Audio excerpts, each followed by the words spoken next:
Maul Shadow Lord Season 1, Episode number 6. Ladies and gentlemen, welcome back to the channel. Today we are checking out the next episode of Maul Shadow Lord.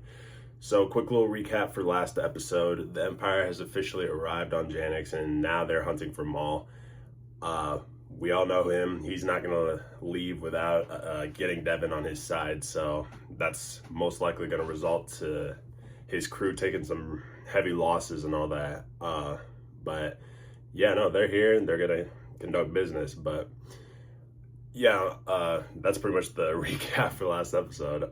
But I also wanted to give a quick little update on just the state of my mind and all that. I actually had to take a step back from practically everything and just really focus on my mental health, because last Sunday my mental health was just, it was literally down the drain. I never knew the meaning of depression until last week. Like, I felt the very sense of the word. Like, I just felt so weighed down physically and mentally. Like, I had no motivation. I was feeling like hot garbage. So I just had to take a step back and focus on me and get better. But I'm here, I'm all good. And yeah, we're gonna go ahead and we're gonna react to this episode.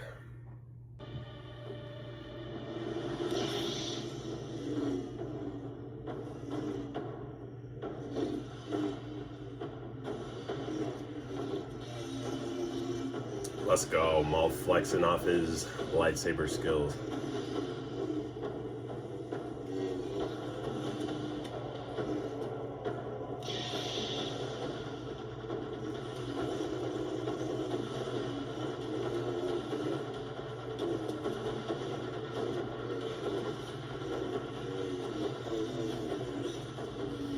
Honestly, I'm surprised that we don't have any more in-depth montages like that, you know, like just simple stuff like that where you have combatants really showcasing their skills in lightsaber combat, like just practicing the different techniques, because he just practiced all 7 forms of lightsaber combat right there. And yeah, that's a little bit of foreshadowing, I guess, to him preparing to fight the Empire, because this is going to be like his real first confrontation with them. So yeah, that's going to be interesting. And obviously, like, he's on a whole other level from the Inquisitors and all that. But to be fair, the Inquisitors are trained by Darth Vader. And so depending on how Marok's skill set is and whoever else is tagging along with him, then Maul's going to have a pretty good fight on his hands. So perhaps you have insight into smuggling routes, criminal passages, anything that could help us. Look, I'm no friend of the Empire, believe me, but I've got a kid to think about. I'm sorry. Yeah, tough situation right there. I mean, it is kind of scary too that not only are the Jedi still being purged during this time, but at the same time, like, you have Jedi sympathizers, like just normal people who are ensuring that the Jedi survive and live on. Like, those guys are gonna essentially be executed too if the Empire ever found out that they ever helped the Jedi. So Palpatine's really sowing that fear throughout the galaxy. He already villainized the Jedi in Revenge of the Sith when he made his little speech to the Senate and all that, and how when he established the Empire and all that. But yeah, he's just making that fear, you know, to keep people in line and to essentially make everyone look out for themselves. And really, like, if I was in this universe, yeah, man, I don't know. I mean, of course you want to help a Jedi, right? But at the same time, you know, if you have people like Lawson, like he has his son and all that to think about, then, you know, you're conflicted and all that. But at the same time, it's all about morality. Like, you want to do what's right or you're going to do what's wrong. So it's definitely a matter of morality.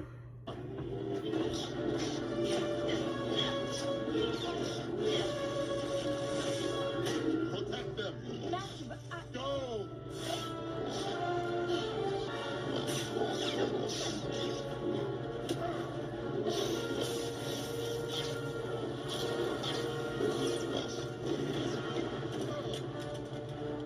Dude, I love Marok's design. Like, it just has that like Dark Knight sort of feel. Like, not Batman, not Batman, but you know, just like a gothic knight sort of vibe and all that stuff. I really like that. Really awesome character design too.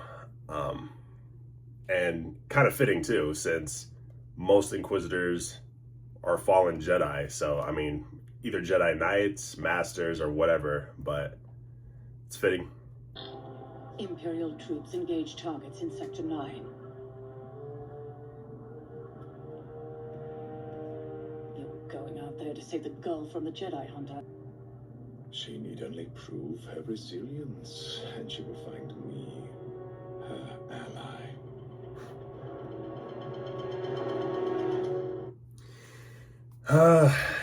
He's in that obsessive state now. He's not gonna leave without her.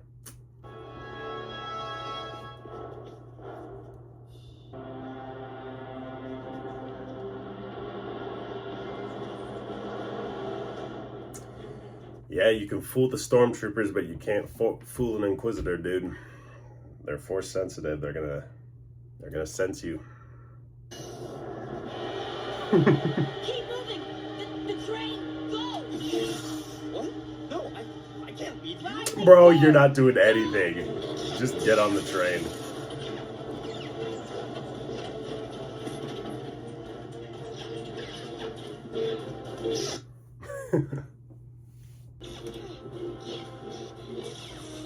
Where's Maul?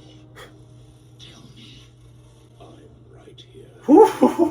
Careful what you wish for. Maul, you better wipe the floor with this dude. Come on.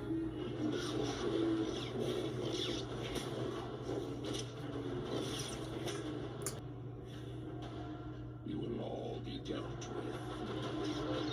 Not by you.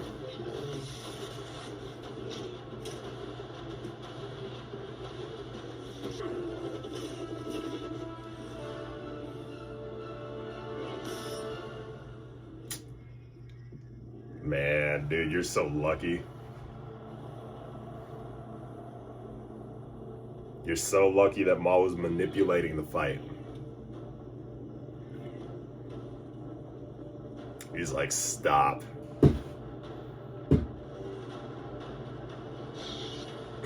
Now you have seen the face of your true enemy. He's manipulating the fight so that he can get her to join his side, man. My lord, I can confirm the presence of Maul.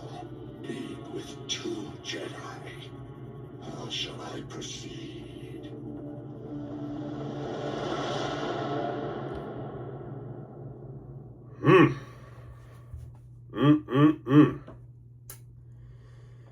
Yeah.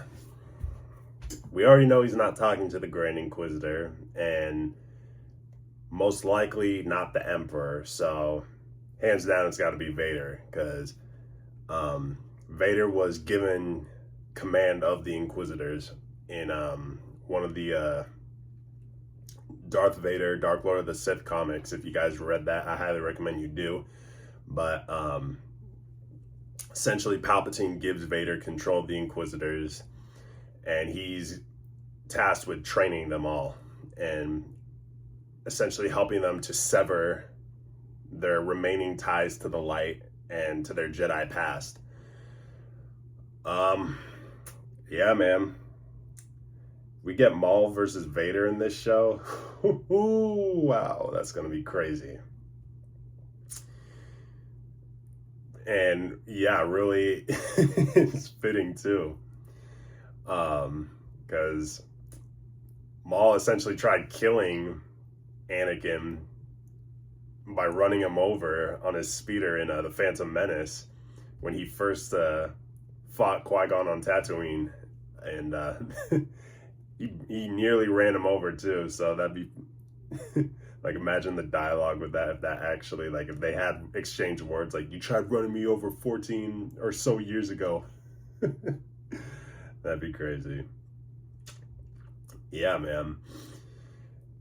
But no, honestly, like, if Vader does fight Maul in this series, then yeah, it would make sense in Star Wars Rebels in season 2, the season 2 finale of that show, where Ahsoka asks Maul, why are you working so hard to keep us here? That being Malachor, and Maul's like, I can't beat Vader alone. That would tie in some connections to this show, because if Vader and Maul already had a confrontation in this show, then that fills in some missing story or context to, you know, that little statement that Maul made. So yeah, man, this show is doing pretty good so far. Expecting big things if they do season 2, and they are doing a season 2. But yeah, man, really loving this show so far, and just hoping that they keep up the good pacing and storytelling and all that. And as long as they don't waste time with filler, then I won't have a problem. It's just so long as they just keep filling in that missing chapter of Maul's story, you know? Because this, aside from all the other context and content that we've gotten, this part of his story is like a huge question mark. So they just got to keep, they don't need to waste time with filler. They don't need to waste time focusing too much on other characters, essentially taking Maul out of the spotlight, because this is his show. So if they do take the spotlight off him, that's going to be a big no. But anyways, guys, that has been season 1, episode 6 of Maul Shadow Lord. Thank you guys so much for watching. If you did enjoy, be sure to leave a like, comment, and subscribe, and I will catch you all in the next episode. Later.